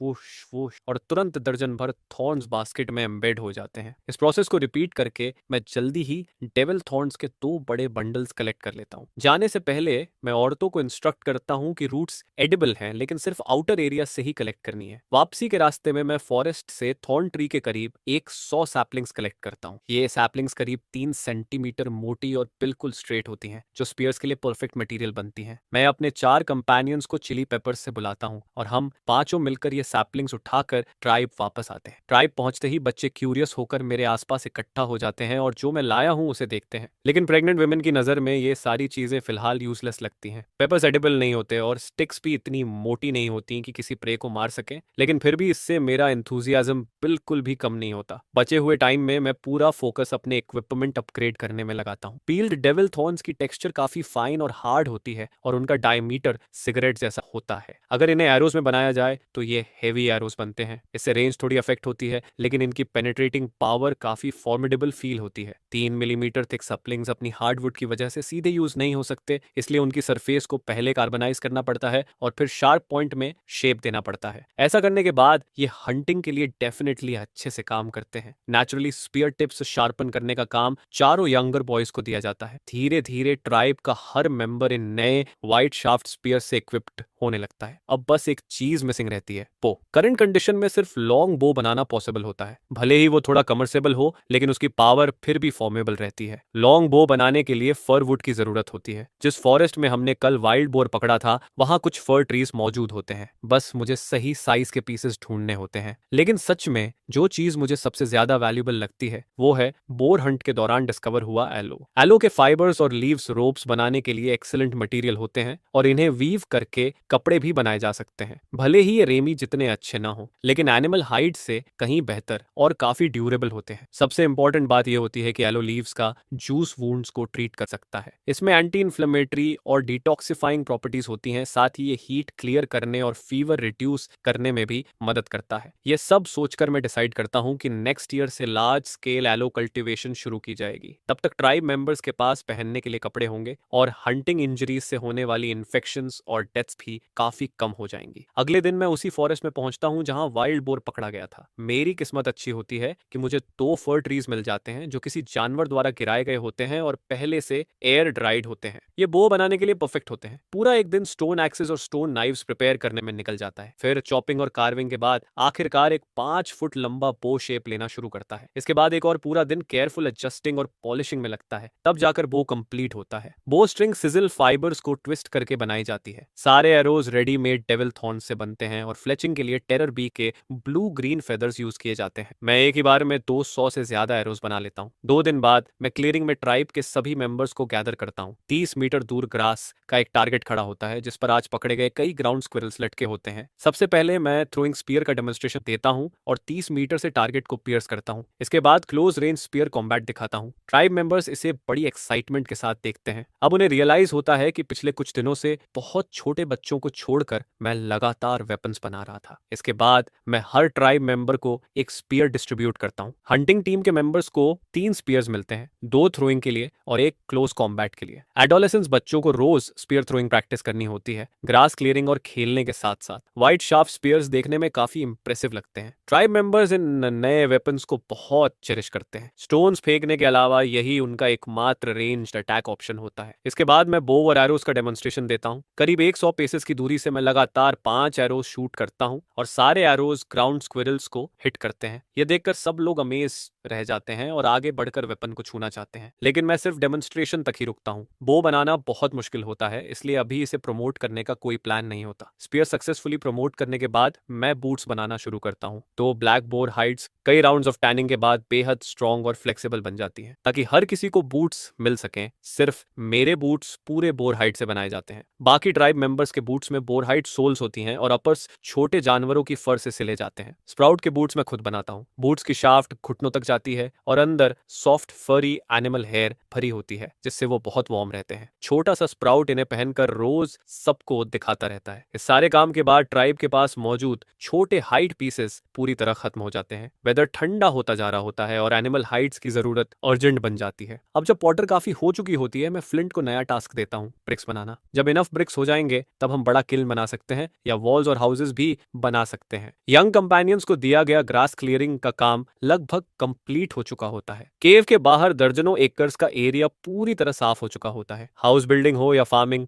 जमीन रेडी होती है, बस अभी सूटेबल सीड्स की कमी होती है। फिलहाल हम सिर्फ चिली पेपर्स ही प्लांट कर सकते हैं। चियोल एक पेरेनियल प्लांट होता है। मैं प्लान करता हूँ कि इसे बैक माउंटेन पर लगाया जाए और साल में एक बार हार्वेस्ट किया जाए। इन लॉन्ग टर्म टास्क को अरेंज करने के बाद मैं डिसाइड करता हूँ कि अब और दूर ट्रैवल करके लार्ज हर्बीवोर्स की तलाश की जाए। जर्नी के लिए जरूरी सारा इक्विपमेंट ऑलरेडी प्रिपेयर किया जा चुका होता है, वेपन्स, फूड और सप्लाईज। ट्राइब मेंबर्स को ब्रीफ करने के बाद मैं अपना वोवन बास्केट उठाता हूँ और निकल पड़ता हूँ। एल्डरहॉर्न के फेस पर डीप कंसर्न साफ दिखता है। उसने कभी किसी को केव के बाहर रात सर्वाइव करते नहीं देखा होता है। हर्बीवोर्स आमतौर पर ग्रास लैंड्स में रहते हैं, इसलिए सबसे पहले मुझे इस एंडलेस फॉरेस्ट से बाहर निकलना होता है। पूरी सुबह चलने के बाद ट्रीज धीरे धीरे छोटे होने लगते हैं। यह देखकर मुझे अच्छा लगता है क्योंकि ये साइन होता है कि फॉरेस्ट खत्म होने वाला है। मॉर्निंग की जर्नी मुझे बहुत थर्स्टी कर देती है। मैं एक रिवर के पास पहुंचता हूं और पानी पीने के लिए झुकता हूं। जैसे ही मैं क्ले बोल निकालकर पानी भरने लगता हूं, रिवर की शांत सरफेस अचानक इरप्ट हो जाती है। एक मैसिव क्रीचर बाहर निकलता है। उसके खुले हुए मुंह में सेरेटेड टीथ दिखाई देते हैं और वो सीधा मुझ पर अटैक करता है। मैं तुरंत मुड़ता हूं और वाटर बीस्ट मेरे वोवन बास्केट को काट लेता है। उसका मुंह बास्केट में फंस जाता है। वो ना तो उसे थूक पाता है और ना ही काट पाता है, बस वो अपना सिर जोर जोर से हिलाने लगता है। मैं पानी में घसीटा जाता हूँ, कभी लेफ्ट कभी राइट। इस क्रिटिकल मोमेंट में मैं स्ट्रगल करते हुए अपने पूट से बर्ड बीक टैगर निकालता हूँ और बास्केट की एक स्ट्रैप काट देता हूँ। इससे मुझे घूमने का मौका मिलता है। एक हाथ से मैं बाकी स्ट्रैप को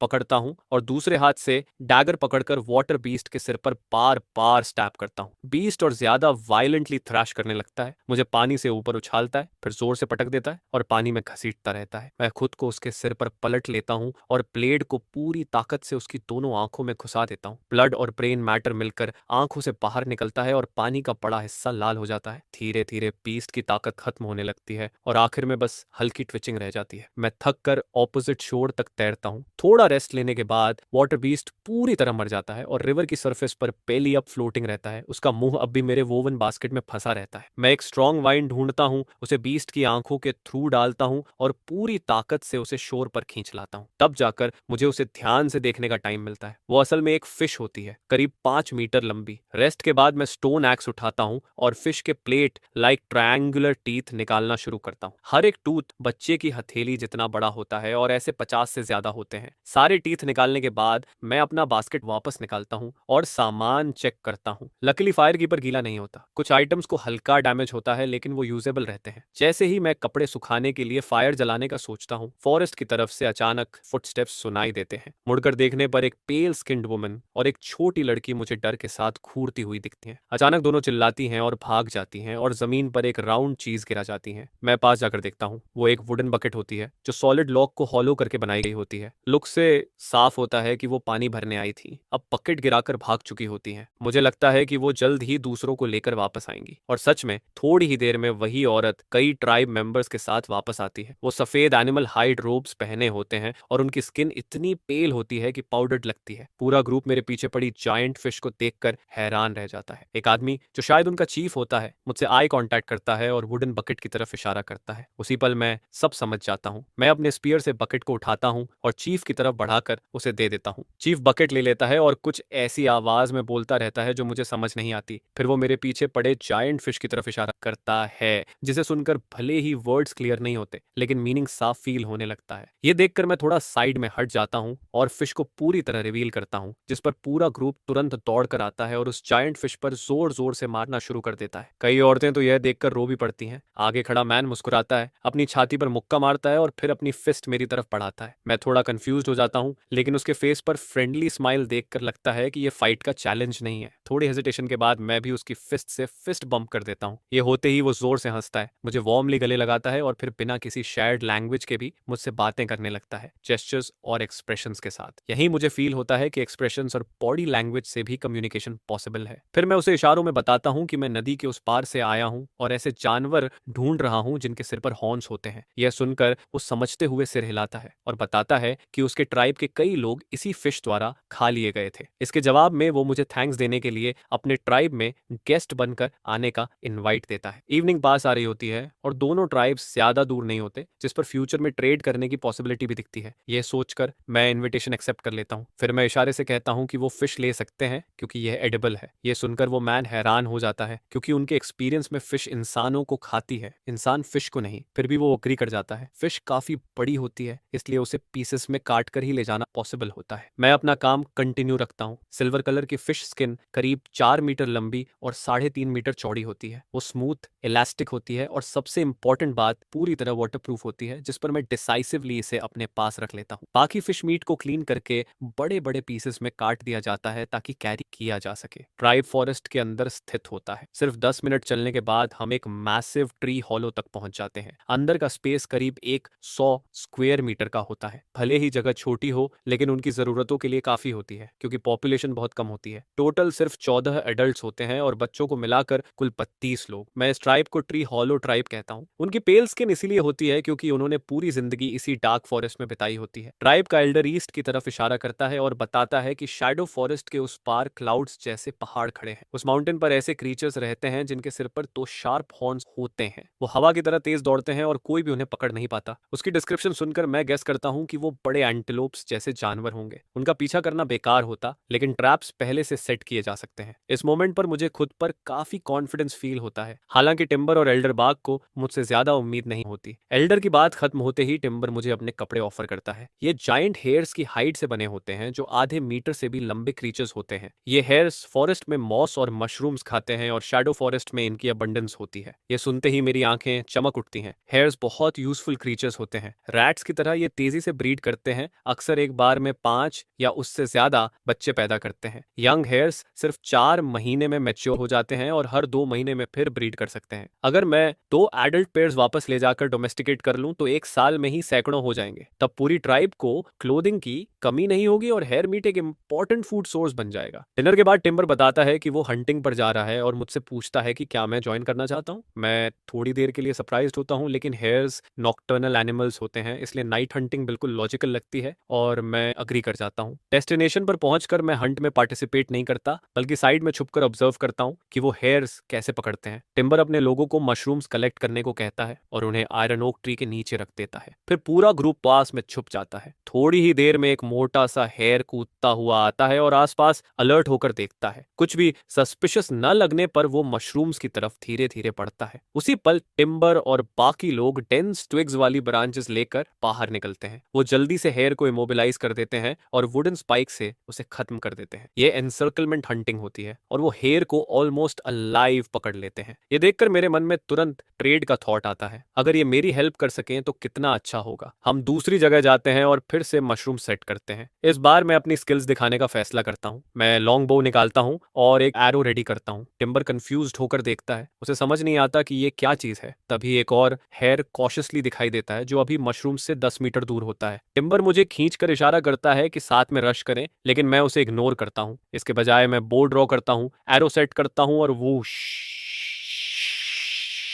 एक ही शॉट में एरो हेयर की गर्दन को स्ट्रेट पियर्स कर देता है। टिम्बर मेरी बो को देखकर पूरी तरह स्टन्ड रह जाता है। मैं मुस्कुराता हूँ, उसे बो देता हूँ, एक एरो पकड़ाता हूँ और हाथ पकड़कर उसे ड्रॉ करना सिखाता हूँ। वो ग्राउंड पर पड़े हेयर पर एरो शूट करता है और एरो आधा जमीन में धंस जाता है। ट्री हॉलो ट्राइब के लोग यह देखकर हैरान रह जाते हैं। टिम्बर वेपन से इतना फैसिनेटेड हो जाता है कि छोड़ने का मन ही नहीं करता। फ्रेंडशिप के सिंबल के तौर पर मैं उसे एक फेदर्ड एरो दे देता हूँ। इसके बाद बाकी हंट पूरी तरह मेरा सोलो परफॉर्मेंस बन जाती है। आधी रात में ही मैं दर्जन से ज्यादा हेयर्स मार देता हूँ, जो उनके इमेजिनेशन से भी बाहर होता है। आमतौर पर एक दिन में 3 या 4 मिल जाएं तो बहुत माना जाता है। इससे ट्री हॉलो ट्राइब मेरे ट्राइब की स्ट्रेंथ को लेकर चुपचाप वंडर करने लगती है। रिटर्न पर मेरी रिक्वेस्ट के अनुसार हंट की सारी हाइट्स मुझे मिलती हैं और मीट ट्री हॉलो ट्राइब रख लेती है। इस पर किसी को कोई ऑब्जेक्शन नहीं होता। अगर मैं कुछ दिन और रुकूं तो अपनी ट्राइब के लिए इनफ हाइट्स कलेक्ट कर सकता हूँ। मेरा एक्सपेडिशन गोल अचीव हो चुका होता है, लेकिन मैं और आगे जाना चाहता हूँ और इस वर्ल्ड को और एक्सप्लोर करना चाहता हूँ। साथ ही एल्डर बाक ने जिन एनिमल्स का मेंशन किया था उनमें मेरी काफी इंटरेस्ट होती है। शायद कुछ को अलाइव पकड़कर कार्ड्स खींचने में यूज किया जा सके। नेक्स्ट डे डॉन में मैं फूड और फायर सप्लाईज रीफिल करता हूँ और टिम्बर से फेयरवेल लेता हूँ। मैं उससे रिक्वेस्ट करता हूँ कि कुछ हेयर्स अलाइव पकड़कर रखे और उन्हें ग्रास और मशरूम्स खिलाता रहे। जब मैं वापस आऊंगा तो दूसरे गेम से ट्रेड कर लूंगा। टिम्बर नहीं चाहता कि मैं जाऊं, क्योंकि मेरे रहते वो विंटर ज्यादा सेफली सर्वाइव कर सकते हैं, लेकिन वो जानता है कि मेरे पास और जरूरी काम है। ट्री हॉलो ट्राइब को अलविदा कहकर मैं आगे बढ़ता हूँ। रास्ते में ब्रांचेस काटकर जमीन में मार्कर की तरह गाड़ता जाता हूँ। पूरे 2 दिन ट्रैवल करने के बाद आखिरकार मैं डार्क फॉरेस्ट से बाहर निकल जाता हूँ। अचानक सामने का व्यू खुल जाता है। एक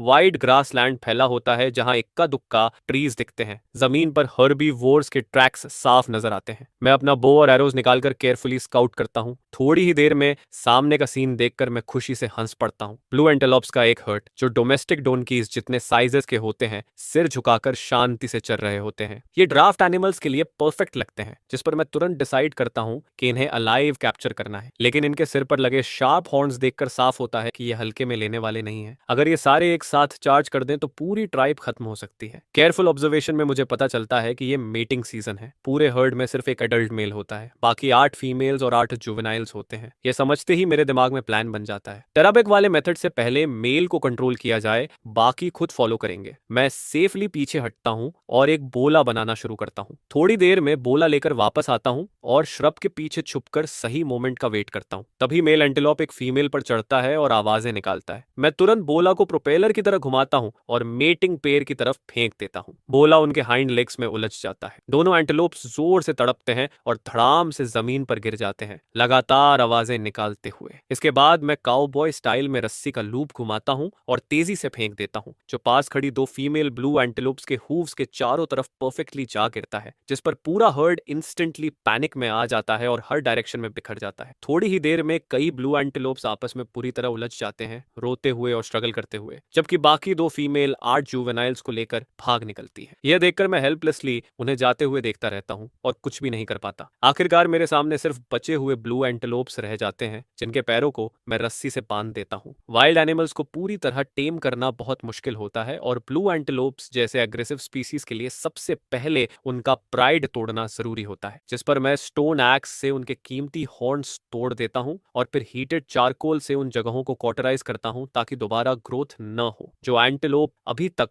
वायलेंटली स्ट्रगल कर रहा होता है वो धीरे धीरे बिल्कुल डोसाइल हो जाता है, जैसे कोई शांत सा बर्ड। फिर मैं रस्सी निकालता हूँ, मेल एंटीलोप को सबसे आगे लीडर की तरह बांधता हूँ और बाकी सभी को चेन में जोड़ देता हूँ। जब तक यह सब खत्म होता है तब तक आसमान लगभग डार्क हो चुका होता है। इसके बाद मैं उन्हें एक छोटे स्ट्रीम के पास ले जाता हूँ और डिनर के लिए ड्राइड हेयर मीट पकाता हूँ। स्ट्रीम के नॉर्थ ईस्ट में एक कलरफुल स्टोन माउंटेन उभरता हुआ दिखता है जो सेटिंग सन की लाइट में brilliant multi coloured glow reflect करता है। सिर्फ कलर्स देखकर ही मैं समझ जाता हूँ कि यह एक अबैंडन्ड मिनरल वेन है जहाँ मल्टीपल मिनरल्स साथ मौजूद हैं। ये डिस्कवरी मुझे अंदर तक थ्रिल कर देती है। मैं इन्वेस्टिगेट करना चाहता हूँ लेकिन तब तक पूरा अंधेरा हो चुका होता है, जिस पर फिलहाल मुझे अपनी एक्साइटमेंट दबानी पड़ती है। अगले दिन जैसे ही डॉन ब्रेक होता है एक हलचल मुझे जगा देती है। सामने का सीन देखकर मैं खुशी से उछल पड़ने वाला होता हूँ। जिस ग्रोव में मैंने ब्लू एंटीलोप्स बांधे थे वहीं कल भागी हुई 2 फीमेल वापस आ जाती हैं अपने 8 जुवेनाइल्स के साथ। इतना ही नहीं, वो अपने साथ एक और अडल्ट मेल भी ले आती है। मैं चुपचाप बुशेस में छिप जाता हूँ और वही स्ट्रैटेजी दोहराता हूँ। कुछ और मैन्यूवर्स के बाद मेरी एंटीलोप टीम 7 से बढ़कर 18 हो जाती है। तब तक पूरी तरह दिन निकल चुका होता है। हाई स्पिरिट्स में मैं मेल एंटीलोप पर सवार होकर रेनबो रिज की तरफ बढ़ता हूँ। यह जगह सच में ट्रेजर से भरी हुई होती है। केयरफुल ऑब्जर्वेशन के बाद मुझे पता चलता है कि ये एक रिच कॉपर माइन है। जो बाकी कलर्स दिखते हैं वो कॉपर ओर के साथ जुड़े हुए मिनरल्स होते हैं। इन ओर्स के साथ ब्रॉन्ज टूल्स बनाना अब कोई दूर का सपना नहीं लगता। एसोसिएटेड मिनरल्स के भी अपने यूजेस होते हैं। ऑरेंज कलर का मिनरल रियलगर होता है जो मेडिसिन के काम आता है। एक्सटर्नली लगाने पर स्नेक और इंसेक्ट बाइट्स ठीक करता है और इंटरनली लेने पर पैरासाइट्स खत्म करता है। व्हाइट सब्सटेंस क्विन क्ले होती है जो आयन स्मेल्टिंग के लिए क्रूसिबल्स बनाने में यूज होती है। बड़े बड़े रेड माउंट्स असल में टर्माइट नेस्ट्स होते हैं और उनके अंदर की वेदर्ड सॉइल पॉटरी के लिए एक्सेलेंट मटेरियल बनती है। कन्वीनियंटली रेनबो रिज मेरी ट्राइब से सिर्फ 3 दिन की वॉक पर होता है और अगर ब्लू एंटीलोप्स कार्ड्स खींचे तो यह जर्नी और भी फास्ट हो सकती है। बस लौटकर पहले एक ब्रिज बनानी होगी। फ्यूचर प्लानिंग के बाद मैं आसपास के सीनरी को फील करता हूँ। रेनबो रिज के ईस्ट में वाटर सिस्टम काफी रिच होता है जो एंडलेस मार्शलैंड्स बनाता है। माउंटेन के बेस पर लश वाटर प्लांट्स जानवरों और प्लांट्स दोनों के लिए पैराडाइज बनाते हैं। Knee high rye grass, waist high pasture grass और ट्रीज जितनी ऊंची एलिफेंट ग्रास यहाँ उगती हैं जो हर्बीवोर्स की फेवरेट होती हैं। ट्राइब की केव के सामने का क्लियरिंग इन पास्चर ग्रासेस को उगाने के लिए परफेक्ट लगता है। मेरा रैबिट रेजिंग प्लान और ये ब्लू एंटीलोप्स जो फ्यूचर में लेबरर्स बनेंगे सब इन्हीं ग्रासेस पर डिपेंड करेंगे। यहाँ वाटर लीक्स और वाटर सेलरी भी होती हैं जिन्हें साथ ले जाकर विटामिन की कमी पूरी की जा सकती है। आधी आफ्टरनून में मैं ग्रास सीड्स से भरा एक बैग कलेक्ट करता हूँ, उसे एक फीमेल एंटीलोप की पीठ पर बांधता हूँ और डिनर की तलाश में निकल पड़ता हूँ। थोड़ी ही देर में 5 मीटर विंग स्पैन वाला एक थंडर गूज आसमान से गिरता है जिस पर मेरी 2 एरोज लगी होती हैं। मैं एरो फ्लेचिंग के काम आने वाले सारे फीदर्स निकाल लेता हूँ। पूरा बर्ड रोस्ट करने का प्लान होता है ताकि मेरे बास्केट में ऑलमोस्ट खत्म हो चुके ड्राइड हेयर मीट को रिप्लेनिश किया जा सके। लेकिन जैसे ही मैं पानी के किनारे बैठकर गूज को काट रहा होता हूँ एक अनएक्सपेक्टेड डिस्कवरी मुझे ऑलमोस्ट रुला देती है। बर्ड के स्टमक में मुझे अनडिजेस्टेड राइस ग्रेन्स मिलते हैं। इतना ही नहीं, ये राइस मेरे लिए पूरी तरह अनफेमिलियर होती है। हर ग्रेन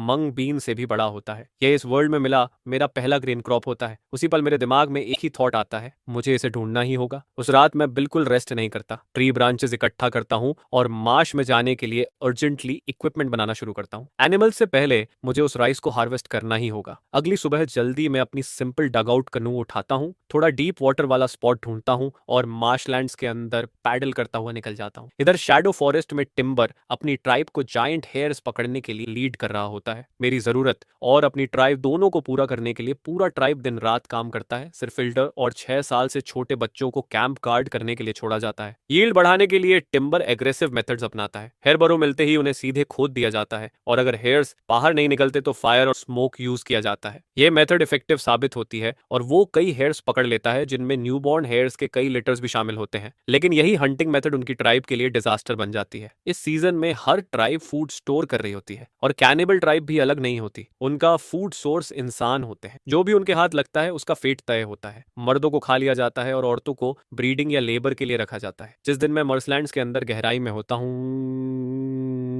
उसी दिन टिम्बर के फायर से उठती स्मोक कैनिबल ट्राइब के हंटिंग पार्टी को अट्रैक्ट कर लेती है। यह स्क्वाड करीब 40 अडल्ट मेल्स की होती है। उनके हथियार स्टोन एक्सेस और वुडन स्पीयर्स होते हैं और 2 लीडर्स तो यंग मैमथ काव्स पर सवार होते हैं। उनके मुकाबले ट्री हॉलो ट्राइब चाहे सारे मेन विमेन चिल्ड्रन जोड़ लो फिर भी संख्या में बहुत कम होती है। ऐसे पावरफुल एनिमी को देखकर टिम्बर तुरंत रिट्रीट का ऑर्डर देता है। कैनिबल ट्राइब बिना रुके पीछा करती है, लेकिन टिम्बर टेरेन अच्छी तरह जानता है और मुश्किल रास्तों से भागता है जिस पर दुश्मन तुरंत पकड़ नहीं पाते। फिर भी कुछ लोग पीछे रह जाते हैं। मशरूम्स गैदर कर रही एक यंग गर्ल घबराहट में ट्री रूट से ठोकर खा जाती है। जैसे ही वो उठती है एक फ्लाइंग एक्स उसकी पीठ में लग जाता है और तुरंत बाद पीछा कर रहे दुश्मन उसे स्पीयर से मार देते हैं। सैवेज कैनिबल्स हंसते हुए उसे घेर लेते हैं और उसका खून पीना शुरू कर देते हैं। टिम्बर के दांत गुस्से से पीसते हैं, लेकिन वो रुकता नहीं है। वो जानता है कि अगर पूरी ट्राइब भी लड़ जाए तो भी सिर्फ स्लॉटर ही होगा। उस लड़की की मौत आखिरकार दुश्मनों की रफ्तार थोड़ी स्लो कर देती है। टिम्बर वापस ट्राइब पहुंचता है और एल्डर बार्क को सब बताता है। एनिमी बहुत स्ट्रांग होता है और माइग्रेशन ही एकमात्र ऑप्शन बचता है। एल्डर बार्क फाइनल डिसीजन लेता है। टिम्बर ट्राइब को ईस्ट की तरफ शैडो फॉरेस्ट से होकर मुझे ढूंढने ले जाएगा। मेरे वेपन्स देखकर साफ होता है कि मेरी ट्राइब पावरफुल होगी। एल्डर बार्क खुद पीछे रुकने का फैसला करता है ताकि दुश्मन को रोका जा सके, क्योंकि वो ज्यादा दूर चल भी नहीं सकता। टिम्बर अपने ग्रीफ को दबाता है, फर्मली नोट करता है और सबको जल्दी से सामान समेटने को कहता है। सच में उसके मन में डाउट होता है, मैं कहाँ हूँ, जिंदा भी हूँ या नहीं, उसे कुछ नहीं पता होता है। लेकिन अगर वो अब भी नहीं निकले तो सिर्फ मौत इंतजार कर रही होती है। उसके पास कोई चॉइस नहीं बचती। थोड़ी ही देर में दुश्मन ट्राइब तक पहुंच जाते हैं। जनरेशन से बसा ट्री हॉलो आग के समंदर में बदल जाता है। एल्डर बार्क आग में खड़ा होकर दुश्मनों को रोकने की कोशिश करता है ताकि बाकी लोगों को थोड़ा समय मिल सके। इस डिजास्टर के बाद 32 लोगों की ट्री हॉलो ट्राइब में सिर्फ 30 सर्वाइवर्स बचते हैं। ग्रुप बिना रुके ईस्ट की तरफ शैडो फॉरेस्ट के किनारे की ओर बढ़ता जाता है। टिम्बर को पहले ज्यादा उम्मीद नहीं होती, लेकिन रास्ते में जमीन में गड़े फ्रेशली कट ब्रांचेस देखकर उसकी होप तुरंत लौट आती है। सिर्फ 1.5 दिन में वो फॉरेस्ट के आउटर एज तक पहुंच जाते हैं। बाहर निकलते ही शाम हो चुकी होती है। सेटिंग सन के नीचे आसमान गहरा लाल दिखता है। ट्री हॉलो ट्राइब के लोग यह नजारा देखकर मेस्मराइज्ड हो जाते हैं, क्योंकि यह उनका पहली बार आउटसाइड वर्ल्ड देखना होता है। लेकिन टिम्बर की भौहें अब भी तनी रहती हैं। मार्कर्स यहीं खत्म हो जाते हैं और उसे नहीं पता कि आगे कहाँ ढूंढे। और तभी जब वो खुद को लॉस्ट फील कर रहा होता है, स्ट्रीम के पास आग के निशान उसे दिखाई देते हैं। जैसे ही वो थोड़ा आगे बढ़ता है, उसे सॉफ्ट कीचड़ में बहुत सारे एनिमल ट्रैक्स दिखते हैं, जिनमें मेरी अजीब फुटवेयर के क्लियर बूट प्रिंट्स भी होते हैं। यह देखकर टिम्बर राहत की एक लंबी सांस लेता है। उसे समझ आ जाता है कि मैं यहीं कहीं आसपास ही हूँ, जिस पर वो सभी ट्राइब मेंबर्स को यहीं रात के लिए कैंप लगाने को कह देता है। तब टिम्बर अपनी ट्राइब को डेस्परेट हालत में लेकर भाग रहा होता है और इधर मैं मार्श की गहराई में ध्यान से सर्च करता रहता हूँ। डेंस रीड्स के बीच राइस ढूंढना आसान नहीं होता, लेकिन तभी अचानक एक आइडिया दिमाग में चमकता है। वाटर बर्ड्स को यह राइस बहुत पसंद होती है, तो मुझे बस वहीं देखना है जहां वाटर बर्ड्स इकट्ठा होते हैं। यह सोचते ही मैं तुरंत एक्शन में आ जाता हूँ। डगआउट कनू चलाते हुए मैं वुडन स्टिक से पानी की सरफेस पर जोर जोर से मारता हूँ। अचानक पास के रीड बेड से पानी के बर्ड्स का एक झुंड तेज आवाज के साथ उड़ान भरता है। मैं तेजी से उसी डायरेक्शन में पैडल करता हूँ जहां से बर्ड्स उड़ते हैं। डिस्टेंस कम होते ही सामने एक छोटा सा एरिया दिखाई देता है जहां राइस के स्टॉक्स लगे होते हैं। मेरी आंखें खुशी से चमक उठती हैं, दिल के अंदर एक्साइटमेंट भर जाती है। यही वो वाइल्ड राइस होती है जिसे मैं ढूंढ रहा था। मैं और तेज पैडल करता हूँ और शैलो वेटलैंड की तरफ बढ़ता हूँ। लेकिन जैसे ही मेरी छोटी बोट अपने डेस्टिनेशन के करीब पहुंचती है, पीछे से अचानक इंसानों की आवाजें सुनाई देती हैं। आवाज की तरफ देखकर मैं देखता हूँ कि कुछ नेकेड प्रिमिटिव लोग पानी की सरफेस पर तैरते हुए ड्रिफ्टवुड पकड़े मेरी तरफ हाथ हिला रहे होते हैं और लगातार चिल्ला रहे होते हैं। उनके चेहरे पर अर्जेंसी साफ दिखती है। ये लोग इसी वेटलैंड में रहने वाली मार्श ट्राइब से होते हैं। इस ट्राइब की पॉपुलेशन करीब 50 के आसपास होती है। इस वक्त वो लोग विंटर के लिए फूड कलेक्ट कर रहे होते हैं, वाटर चेस्टनट्स। अचानक उन्हें एक इंसान दिखता है जो पानी पर तैरती एक अजीब चीज पर बैठा हुआ उस जगह की तरफ बढ़ रहा होता है जिसे उनके एल्डर फॉरबिडन डेथ जोन कहते हैं। गुडविल में मार्श ट्राइब की गैदरिंग टीम की लीडर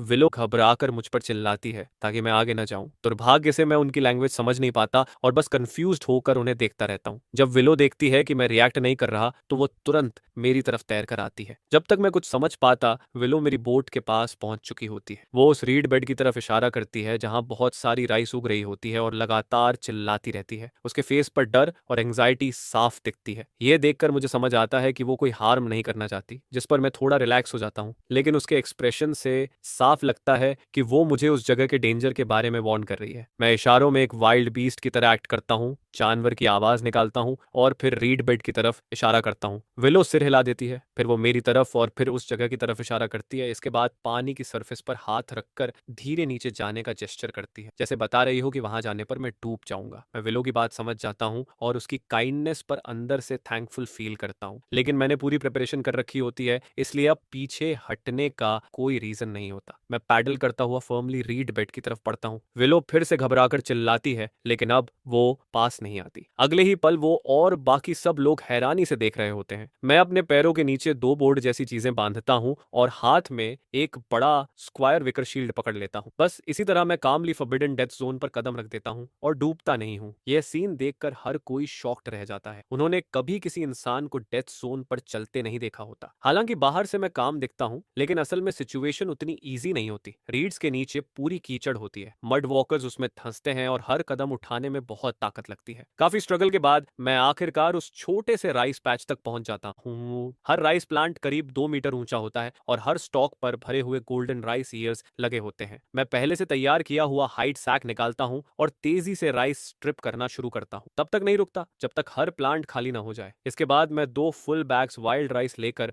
वापस अपनी पोर्ट तक आता हूँ।